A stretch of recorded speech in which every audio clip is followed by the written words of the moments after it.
Aloha, Kadie. Wonderful job today. Tell you what, make sure we're in tune. Here's a low E, and then a high E. Play E major. If it sounds good, you're good. If not, tune. Now that you're back, what we're gonna go over are just the chords we went over. I want you to see in relativity what these actually are. When I play an E major on the first fret, I'm putting my first finger on the G string to give a G sharp by sharpening G to a G sharp. If I went G double sharp or A, I would have gone a whole step away. So a half step from G is G sharp. When I take my second finger and I play the second fret on the A string, the fifth string, at the second fret, I get a B note. Because this is an open A sharp, or B flat, because they're enharmonic equivalents. Same note, two different names. And then a B, I get a G sharp B, and I'm only looking for one more note. The E note, which gives me E, F sharp, G sharp, A, B. Get rid of my 2 and 4, and I get a E, G sharp, and B. Every one of these notes is one of those. So E, B, E, G sharp, B, E, E major. When I get rid of my G sharp, I get a E minor. You can definitely hear how I flatten the medians. So if I have a minor chord like our A minor already, I'm not just gonna scooch my C up with those fingers to get an A major, which is totally fine, it's the notes. It just doesn't feel well because we're wasting our potential with a bunch of fingers when we can play with one and use the other fingers for other stuff. So, practice getting this A major. With the A major, we have no sixth string, we play the open fifth. We get the D string, which is covered by our first finger, second finger, third finger, depending on which finger we're using in our teeter-totters. And we play the D string, G string, and B string, whilst leaving the E string open. Meaning, we're gonna have to put our finger down and do one of these whoops so the string actually goes. If you lay it down, it mutes it. Or it plays the actual F sharp, which is not great. It changes the chord. So what we do is we play this E major, A minor, E minor, E minor, E minor, E minor, different fingerings, and then A major in different fingerings. Along with that, our chord today was also a D major. So our D major looks like a little triangle, and if we were to go all the way down to our, we'd have our first finger here. That's a C sharp, and then a D major. D major is great because we play this low D at the fourth string, and then we leave the A and the E muted. We don't play them. So when we attack from this note, we get a D major, which has a open D. Ooh, that is rattling. Open D, we have an A note because D is open. A, when we play here, we have a G, G sharp, A. When we have this B string, we have a B. There is no black key between B and C, so B to B sharp or C. B, C, C sharp, D. When we leave our finger here and here, we have an A and a D, and then this top note is an F sharp because this top string is an E.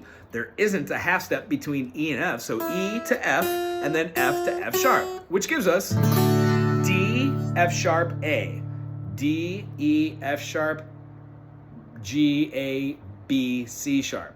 That covers our 3 sharps in the key of A. And then when we get rid of our 2, 4, 6, and 7, we get our 1, 3, 5, which is an D, F sharp, and an E. I hope that really made sense. So go over your D major, your A major, your A minor, and your E major and your E minor. And just because we did it, try keeping this finger here on the D major and moving the F sharp to the first finger and realigning that second finger. It should look like this. These are what our teeter-totters are for. So I'm not gonna do all of them at speed for you because it would take a little minute. Should take at least 5 minutes for you, at least 5 to 15, but I'll do them quite fast. I hope it comes across. Ready? 1, 2, 3, 4, 1, 2, 3, 4, 1, 2, 3, 4, 1, 2, 3, 4. This is E major to E minor. Now I'm gonna switch to my second fingering. E major, E minor, E major, 2, 3, 4, E major, 2, 3, 4, 2, 3, 4, 2, 3, 4. Now I'm gonna go to A minor. 2, 3, 4, 2, 3, 4, 2, 3, 4, 2, 3, 4, 2, 3, 4, 1, 2, 3, 4, A minors. Now I'm gonna go to A major. 1, 2, 3, 4, 1, 2, 3, 4, 1, 2, 3, 4, 1, 2, 3, 4, 1, 2, 3, 4, 1, 2, 3, 4, 1, 2,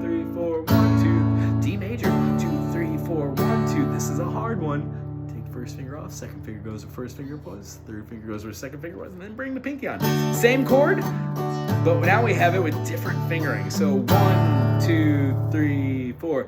So the reason why we do spider exercises slow and the reason why we do teeter-totter slow is because if you start off fast, it's impossible to get to those. But if you build up momentum and speed by going 1 and 2 and 3 and 4 and 1 and 2, and gives enough time for us to do a layering effect, which we would do by hitting this note, switching our fingers, and then they add on one by one. Eventually, you will not be adding these on one by one, but they will actually come down in a pair for your bookends, and then your third finger will fall down. And it'll look like this. Bookends will go down, and then the third finger will fall, and you'll have all this time in between. So when you start going to quarter notes, it'll make it seem like you're able to get to that chord a lot faster, which you are. Great job this week. I'm so very much looking forward to seeing you next week. Next week, we're going to start a simplified version of what we're going to be doing is picking tunes. So we have our choice of maybe 3 songs.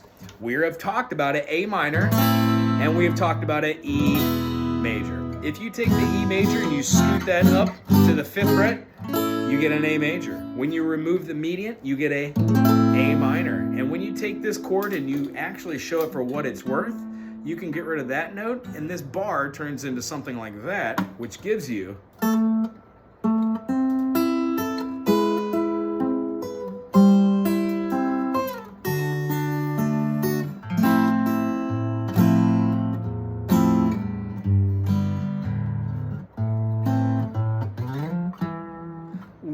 Stairway. Everybody should know Stairway as long as you're playing a guitar. So what I'd like to do is show you how to play the beginning part of this. I'm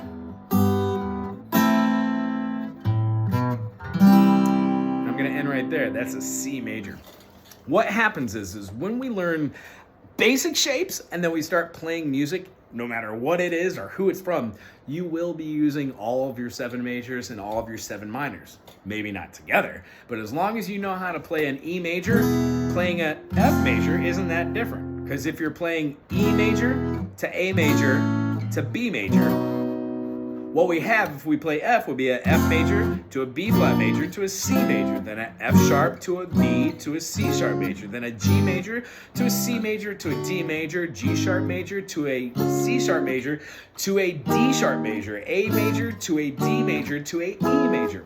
See how all the same chords are used, but the things that I call them change? Who cares if you know the names of the chords? As long as you work on individual songs which call you to go, okay, you need a G major, a D major, and a C major. You should be able to go, oh, those 3 are pretty common together. In fact, they're called primary chords. My secondary chords inside the key of G major would be the A minor, the B minor, and then the other 6, and then the diminished.